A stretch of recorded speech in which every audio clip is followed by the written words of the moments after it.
नमस्कार, मैं हूं आपके साथ अंकिता पाल। बुलेटिन की शुरुआत करते हैं। मुख्यमंत्री योगी आदित्यनाथ ने गोरखपुर में राजघाट पुल से हावड़ बंधा होते हुए डोमिनगढ़ कोलिया और बंधा होते हुए जंगल कौड़िया से कालेसर मार्ग तक 4 लेन चौड़ीकरण सौंदर्यीकरण कार्यों का स्थलीय निरीक्षण किया है और निरीक्षण के दौरान मुख्यमंत्री योगी आदित्यनाथ ने संबोधन भी दिया। यहां पर गोरखपुर के बाढ़ बचाव के साथ साथ यातायात की एक बड़ी समस्या के समाधान के लिए जो कार्यक्रम डबल इंजन की भारतीय जनता पार्टी की सरकार के द्वारा प्रारंभ किया गया है, उस महत्वपूर्ण कार्य का निरीक्षण करने के लिए हम लोग यहां पर उपस्थित हुए हैं। निरीक्षण कार्यक्रम में इतनी बड़े पैमाने पर आप सबकी उपस्थिति के लिए मैं आप सभी का हृदय से अभिनंदन करता हूं। यह आप सब जानते हैं कि गोरखपुर चारों ओर से जल से घिरा हुआ क्षेत्र है। पूरब की तरफ देखेंगे रामगढ़ ताल है, उत्तर की तरफ देखेंगे चिलवा ताल है, पश्चिम की तरफ राप्ती नदी है और पश्चिमोत्तर कोने में रोहिन नदी गोरखपुर महानगर को घेरे हुए है।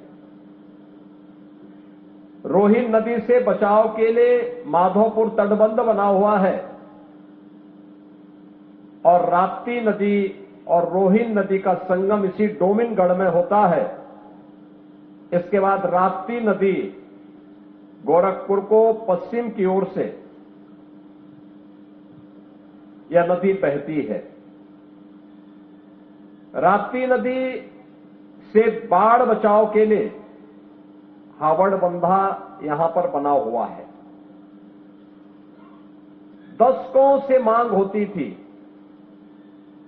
अगर पूर्वी उत्तर प्रदेश में कहीं बाढ़ आ जाती है तो गोरखपुर महानगर एकमात्र केंद्र होता है जहां से बचाव के कार्य होते हैं।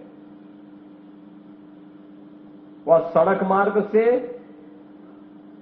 या फिर वायुसेना के माध्यम से ये सभी कार्य सुगमतापूर्वक संपन्न हो पाते हैं। लेकिन दशकों से मांग हो रही थी कि सिटी के बचाव के लिए उचित उपाय किए जाएं। याद करिए 2017-18 में इसी क्षेत्र में, इसी हावड़ तटबंध पर जब राप्ती नदी का लेवल उठ रहा था, तब बाढ़ से बचाव के लिए अत्यंत संवेदनशील स्थिति बन गई थी।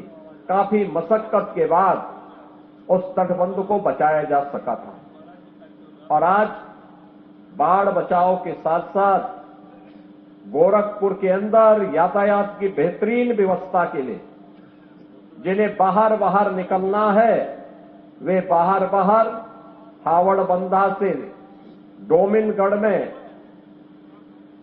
पहले रेलवे लाइन पर कोई भी व्यवस्था नहीं थी। इस पार से हावड़ बंधा से माधोपुर तटबंध की ओर नहीं जा सकता था व्यक्ति। अब एक व्यवस्था बनाई जा रही है कि ट्रांसपोर्ट नगर से लेकर के डोमिनगढ़ तक ये 4 लेन की सड़क होगी।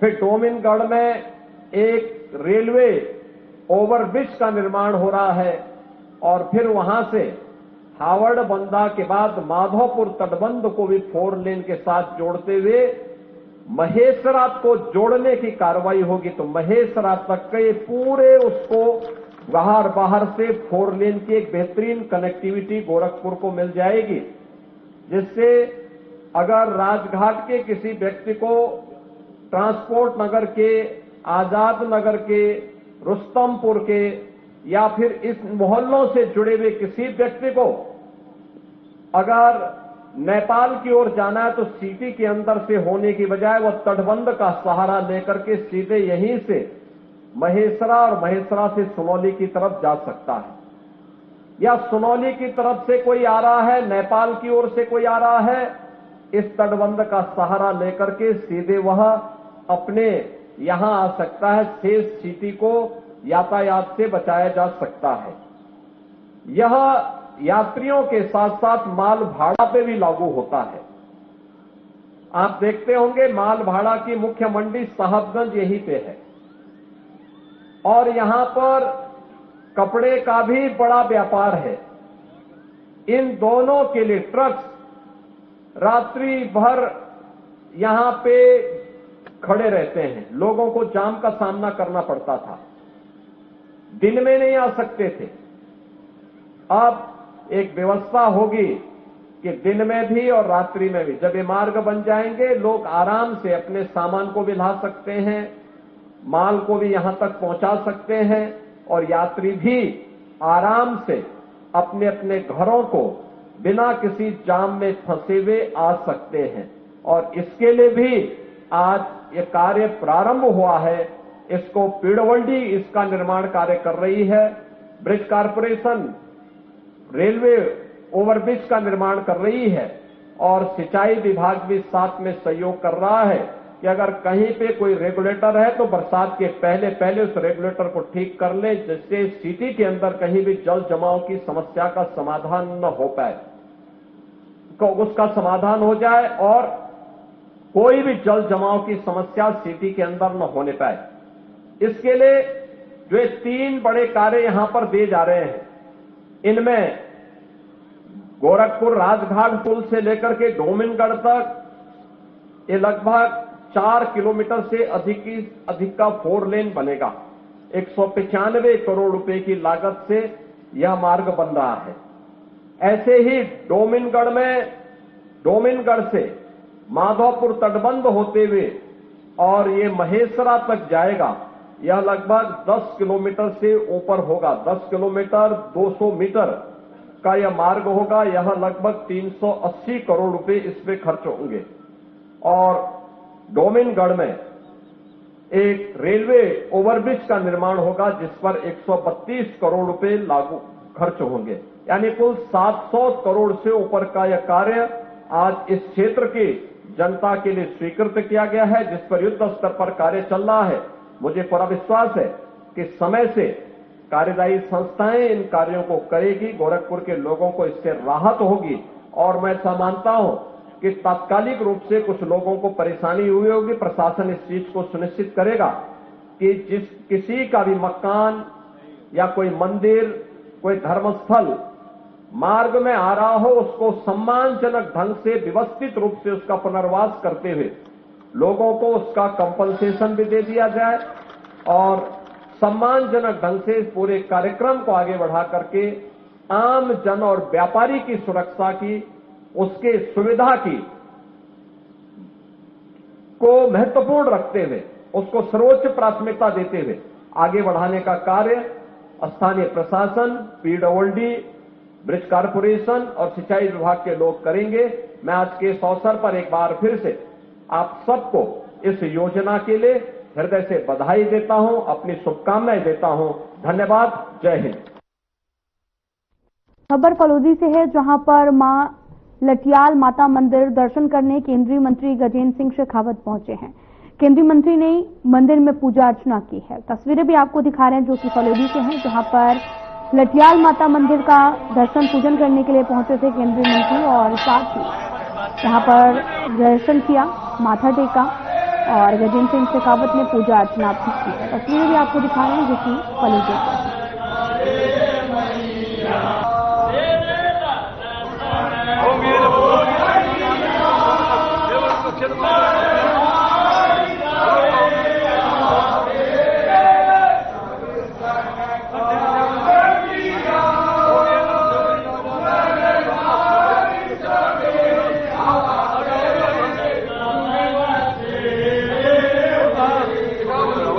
तस्वीरें आपको दिखा रहे हैं जो कि फलोदी से हैं, जहां पर मंत्रोच्चारण के साथ में पूजा अर्चना करते हुए नजर आए। गजेंद्र सिंह शेखावत ने पूजा अर्चना की है। लठियाल माता मंदिर में दर्शन पूजन किया।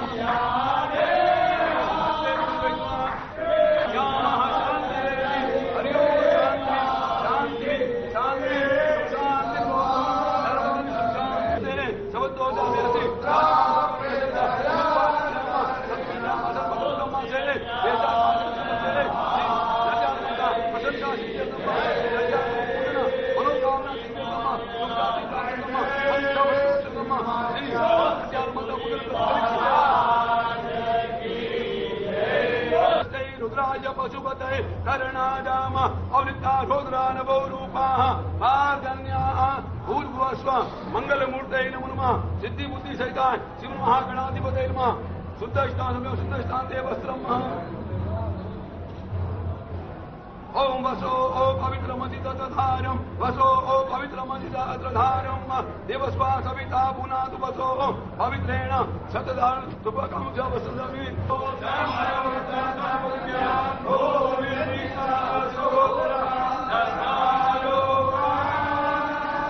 तस्वीरें आपको दिखा रहे हैं जो कि फलोदी से हैं, जहां पर लठियाल माता मंदिर के दर्शन पूजन किया। भोजन मध्य पानी उत्तरापोषण समर्पयामि हस्तप्रक्षालन समर्पयामि मुखप्रक्षालन समर्पयामि लठियाल देवी नमः नैवेद्यं निवेदयामि नमो नमः। नमस्करोमि नमो नमः। अम्बे तव पद कमल में सदा रहे मम ध्यान जन्म जन्म थोरी भक्ति मां यही मांगू वरदान पुण्यार मारी जय अटल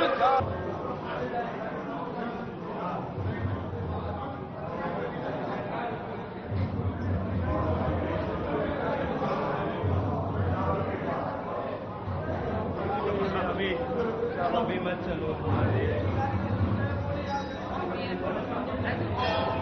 बाबू भाई खड़ा हो दो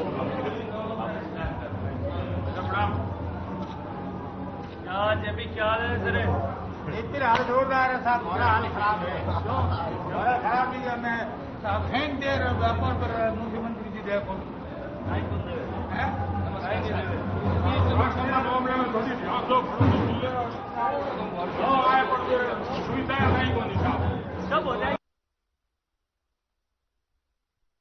तो वहीं गोरखपुर में मुख्यमंत्री योगी आदित्यनाथ ने 1498 करोड़ की 146 विकास परियोजनाओं का लोकार्पण और शिलान्यास किया है। साथ ही मुख्यमंत्री योगी ने कार्यक्रम को भी संबोधित किया।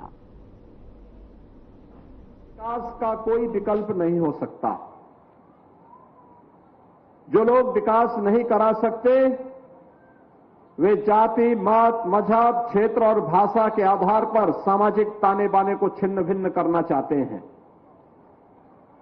जिन लोगों ने विकास नहीं कराया है वे लोग समाज के सौहार्द को बिगाड़ने वाले लोग हैं। उन्होंने जब उन्हें मौका मिला तो विकास के कार्यों को स्वयं करते हुए नहीं बल्कि स्वयं के विकास के लिए कार्य किया। अपने पूरे प्रदेश का समग्र विकास हो, जनता जनार्दन को और प्रदेशवासियों को इसका लाभ मिले, इसके लिए उन्होंने कोई प्रयास नहीं किया। याद करिए 2017 के पहले का उत्तर प्रदेश और 2014 के पहले का भारत। 2014 के पहले का भारत भ्रष्टाचार के आकंठ में डूबा हुआ था। अविश्वास का वातावरण था। नौजवान की कर्तव्य विमूढ़ किसी स्थिति में था। देश के अंदर आतंकवाद, नक्सलवाद देश की सुरक्षा को चुनौती दे रहा था। लेकिन पिछले 10 वर्षों में प्रधानमंत्री मोदी जी के नेतृत्व में एक नया भारत हम देख रहे हैं। ये भारत जिसने विकास की नित नई प्रतिमान स्थापित किए हैं, और भारत जिसने आतंकवाद और नक्सलवाद को पूरी तरह समाप्त करने के संकल्प के साथ जो कार्य अपना प्रारंभ किया था, आज वो सफलता की एक नई ऊंचाई तक पहुंच करके दुनिया के लिए मॉडल बना हुआ है। नया भारत विरासत और विकास का अद्भुत समन्वय स्थापित करते हुए 140 करोड़ लोगों के जीवन में परिवर्तन करने के लिए प्रतिबद्ध दिखाई दे रहा है। तो प्रधानमंत्री मोदी जी के मार्गदर्शन और नेतृत्व में नए भारत का ये उत्तर प्रदेश आज नए उत्तर प्रदेश के रूप में दुनिया के सामने है। नए उत्तर प्रदेश में अन्नदाता किसानों का सम्मान है, नारी की गरिमा की सुरक्षा की गारंटी है, नौजवानों के रोजगार की गारंटी है, तो व्यापारी और बेटी की सुरक्षा की गारंटी भी इस नए भारत में है, नए उत्तर प्रदेश में है। और नए उत्तर प्रदेश विकास के जिन कार्यक्रमों को लेकर के बढ़ा है, पिछले 8 वर्ष की शानदार यात्रा को आपने पग पग पर देखा है, उसको समझा है, बदलते हुए परिवेश को देखा है, नौजवानों को मिलने वाली नौकरी और रोजगार के माध्यम से देखा है, बेटी और बहन को मिलने वाली सुरक्षा के माध्यम से देखा है, अन्नदाता किसानों के जीवन में हुए परिवर्तन के माध्यम से देखा है, और विकास के माध्यम से आपके द्वारा आपका विकास हो रहे विकास को भी आपने देखा है। बहनों और भाइयों, 2017 के पहले गोरखपुर में मुश्किल बिजली मिलती थी। नगरीय क्षेत्र में 5 घंटे और ग्रामीण क्षेत्र में सप्ताह में रोटेशन होता था। एक सप्ताह बिजली आती थी रात्रि के लिए और एक सप्ताह नहीं आती थी। ये 2017 के पहले की स्थिति थी। गोरखपुर से आप वाराणसी मार्ग पर जाएंगे तो यहां से बड़लगंज पहुंचने में 3 घंटे लगते थे, 3 घंटे। और मुझे लगता है राजेश जी, अब कितना समय लगता है बड़लगंज से आने में? अब मात्र 45 मिनट से बड़लगंज से आप गोरखपुर आ सकते हैं। ये परिवर्तन हुआ है। भटड़ से गोरखपुर आने में 1 घंटे से अधिक समय लगता था 2017 के पहले, और आज यहां से भटड़ तक 4 लेन की सड़क हो गई है। और आयुष विश्वविद्यालय भी भटड़ में ही स्थापित हो रहा है, भटड़ के पास ही स्थापित हो रहा है। और अब भटड़ से चलेंगे तो मात्र 10 मिनट में आप बीआरडी मेडिकल कॉलेज तक पहुंच जाएंगे। 10 मिनट में। अगर महेंद्र पाल सिंह की गाड़ी से आएंगे तो और भी 2 मिनट पहले, लेकिन अगर उन्हीं के भट्टे का ट्रॉली ट्रैक्टर सड़क पे खड़ा होगा तो फिर 15 से 20 मिनट लग जाएगा।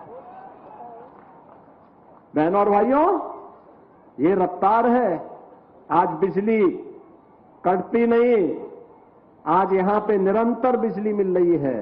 तब बिजली आती नहीं थी, तब बिजली मिलती नहीं थी, आज बिजली कटती नहीं है। तब स्वास्थ्य सुविधा का अभाव था, इंसेफ्लाइटिस थी, डेंगू था, मलेरिया थी, माफिया थे, मच्छर थे, और गोरखपुर के नौजवानों के सामने पहचान का संकट था।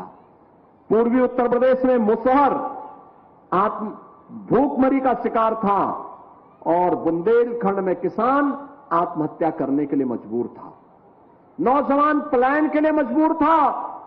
तो बेटी और बहन घर के बाहर निकलने में असुरक्षित महसूस करती थी, व्यापारी व्यापार करने में असुरक्षा महसूस करता था। लेकिन आज माफिया मुक्त, गुंडा मुक्त, दंगा मुक्त एक नया प्रदेश जो 1 डिस्ट्रिक्ट 1 प्रोडक्ट पे भी काम करता है और 1 डिस्ट्रिक्ट 1 मेडिकल कॉलेज पे भी काम करता है। हम यहां पर हैं। 2017 के पहले यहां की लैंड को लेकर के किसानों में और जीडीए के बीच में संघर्ष होता था। हमने बैठ करके उसकी समस्या का समाधान करवाया। संवाद से समस्या का समाधान, यहां की समस्या का समाधान हुआ। आज यहां गरीबों के लिए मकान बन रहे हैं, फर्टिलाइजर कारखाना फिर से चलना प्रारंभ हो गया है, सैनिक स्कूल यहां पे प्रारंभ हो गया है, पिपराइच की चीनी मिल फिर से प्रारंभ हो गई है, पिपराइच क्षेत्र में ही आयुष विश्वविद्यालय बन गया है। और सड़कों के लिए तो कहना ही क्या है, एक नया जाल बिछ चुका है। हाईवे जहां देखो गोरखपुर से लखनऊ 4 लेन की कनेक्टिविटी, अब तो लिंक एक्सप्रेसवे से भी 4 लेन के साथ लखनऊ जोड़ा जा चुका है, वाराणसी 4 लेन के साथ, नेपाल 4 लेन के साथ, कुशीनगर 4 लेन के साथ, देवरिया 4 लेन के साथ, चारों ओर से 4 लेन की सड़कों के साथ जुड़ चुका है और वायु सेवा के साथ भी जुड़ चुका है। आप देखते होंगे, वैसे रविकिशन बहुत समय देते हैं यहां पे, और समय देने के बाद जब उनको लगता है कि कोई जरूरी काम है तो तत्काल मुंबई से फिर यहां पे समय देने के लिए पहुंच जाते हैं, पहुंचते हैं। मैं देख रहा था, मैं भी सोच रहा था कि आज सचमुच वो सुनाएंगे फ्री में, लेकिन फिर उन्होंने वही किया जो अक्सर वो कहते हैं कि फ्री में पिक्चर दिखाएंगे, लेकिन किसी को कितने लोगों ने फ्री में पिक्चर देखी है? और वैसे पैसा लेकर कितने लोगों ने देखी है? रविकिशन की पिक्चर पैसा देके कितने लोगों ने देखी है? पैसा लेके तो बहुत लोगों ने देखी है। अब उनको मैं कहूंगा एक बार फिर ही दिखा ही दीजिए। वो एक कलाकार है और कलाकार के रूप में कला का सम्मान होना चाहिए, और कला को भी अपनी विरासत को संरक्षित करते हुए नई पीढ़ी को दिशा देने के लिए अभिनय के माध्यम से, मंचन के माध्यम से उसको एक नई दिशा देने के लिए तत्पर होना चाहिए। आप याद करिए, कला का ही कमाल था जब 1990 के दशक में रामायण सीरियल चला था दूरदर्शन में। रामायण सीरियल दुनिया का सबसे लोकप्रिय सीरियल हुआ था। ये कला का कमाल है। भगवान राम के व्यक्तित्व पर आधारित, उनके आदर्श और मूल्यों पर आधारित रामायण उसे जो सीरियल के माध्यम से आया तो दुनिया का सबसे लोकप्रिय धारावाहिक बन गया, सबसे लोकप्रिय। यानी जब घर में टेलीविजन नहीं थे, इतना विजुअल मीडिया का इतना प्रचार नहीं था, केवल दूरदर्शन था भारत में, देश में और दुनिया में 66 करोड़ लोगों ने उस समय रामायण सीरियल देखा था। 66 करोड़ लोगों ने। बहनों और भाइयों, ये मिसाल मिलना बहुत कठिन है। भगवान राम के प्रति सनातन आस्था और कला का बेहतरीन अभिनय का परिचय, रामायण के प्रति घर घर तक उसके प्रचार करने में बड़ी भूमिका का निर्वहन किया। और सचमुच यह एक अवसर होता है एक कलाकार को कला के लिए मंच देने का, और गोरखपुर के नौजवानों के लिए कला के उस मंच को देने के लिए रविकिशन यहां पे सांसद के रूप में अपनी सेवाएं दे रहे हैं। बहनों और भाइयों, आज के जो कार्य यहां पर दिए गए हैं, ये सड़क के भी हैं, सीवर के भी हैं, पेयजल के भी हैं, स्वास्थ्य के भी हैं, स्पोर्ट्स के भी हैं, विरासत से जुड़े हुए कार्यक्रम भी हैं, अन्य ऐसे महत्वपूर्ण कार्यक्रम हैं जो पूरे गोरखपुर के सभी 9 की 9 विधानसभाओं के विकास से जुड़े हुए हैं। 9 की 9 विधानसभाओं से, कैंपियरगंज, पिपराइच, गोरखपुर नगर, गोरखपुर ग्रामीण, चौरी चौरा, सैजनवा, खजनी, बांसगांव, चिल्लूपार, ये सभी विधानसभाओं को लेकर के एक साथ समग्र विकास की सोच के साथ ये विकास के कार्य आगे बढ़ रहे हैं।